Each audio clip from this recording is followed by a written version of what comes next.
How do you summarize India's foreign policy? In 2 words, strategic autonomy. Be flexible, put yourself first, and don't sign up for bloc politics. That is India's stated policy. It's been tested multiple times in the last few years. First, when Russia invaded Ukraine, and now during the Gaza war. Let's focus on the latest test. Yesterday, Prime Minister Narendra Modi spoke to the Saudi Crown Prince Mohammed bin Salman, aka MBS. They discussed 3 major issues. 1, that of terrorism, violence and civilian deaths. 2, that of a 2-state solution. And 3, maritime security. Prime Minister Modi called for more aid shipments to Gaza. He also agreed to work together for peace and stability. So that's Saudi Arabia done. Last week, the Prime Minister spoke to Benjamin Netanyahu, the Prime Minister of Israel. Again, he called for humanitarian aid shipments, also for an early and peaceful resolution of the conflict. So that's Israel done. Then last month, Prime Minister Modi had spoken to Ibrahim Raisi, the president of Iran. Once again, the message was the same: support the 2-state solution, stop the escalation, and send humanitarian aid. So that's all 3 stakeholders in the region done: Israel, the Arab world, and Iran. How many countries can do that? And it's not just about reaching out, it's also about keeping all sides happy.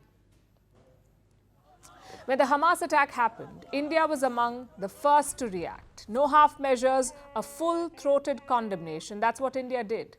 But when Israel carpet-bombed Gaza, India scaled back. It joined calls for a ceasefire. And neither side is complaining. With Iran too, India has been measured. Just look at what happened over the weekend. A ship heading to India was attacked in the Arabian Sea. The US pointed fingers at Iran. They said Iran was behind the attacks. But Tehran said, don't blame us. Now, this was tricky for India. On one side, an attack just outside India's sovereign waters. On the other, a close partner. That is Iran. So what did New Delhi do? First, an investigation was ordered, then warships were deployed, and finally, the Defense Minister of India issued a stern warning. He did not name any country, but his message was quite clear. He said those responsible will be held accountable. So clearly, India is not taking sides, which brings us to the most important question. What are India's priorities here? What are the factors behind the current policy? Number 1, India's own national interest. That always comes first. We buy a lot of oil from Arab countries in West Asia, like Saudi Arabia, the UAE and Iraq. You can't just abandon that overnight, not when inflation is so sticky. And that's always been the top priority for New Delhi, getting the best deals for its people. Also part of national interest is maritime safety. India uses the Suez Canal a lot. Around 20% of our trade passes through here.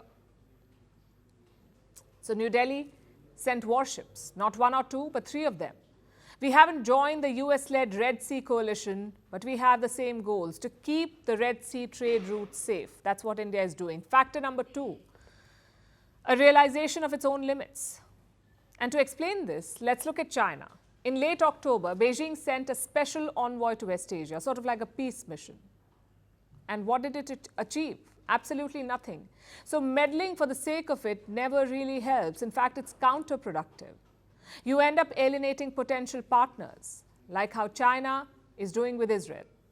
So you must understand and accept your limits, and India has done that. If this was South Asia, New Delhi would be more proactive. And we've seen that in Sri Lanka and Nepal. But this is West Asia. It is not India's traditional sphere of influence. So the logic is quite simple. If you can't make it better, don't make it worse. And finally, reason number 3, a big power responsibility. Almost 21,000 civilians have died in Gaza. Around 40% of them are children. You can't ignore a tragedy of this scale, especially if you're an emerging world power. So India changed its position at the United Nations General Assembly. New Delhi abstained from voting for the first ceasefire resolution. The first time it came, New Delhi abstained. But the second one, India supported. And this was on the 12th of December. 7 days later, Prime Minister Netanyahu of Israel dialed the Indian Prime Minister, Prime Minister Modi. He briefed him on Israel's operations.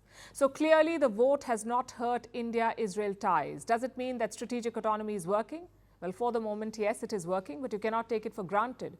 India's policy is directly linked to India's performance. Its economy, the size of its population, and its strategic importance, all of it matters. If those factors keep getting better, no worries. But if they decline, it could be trouble.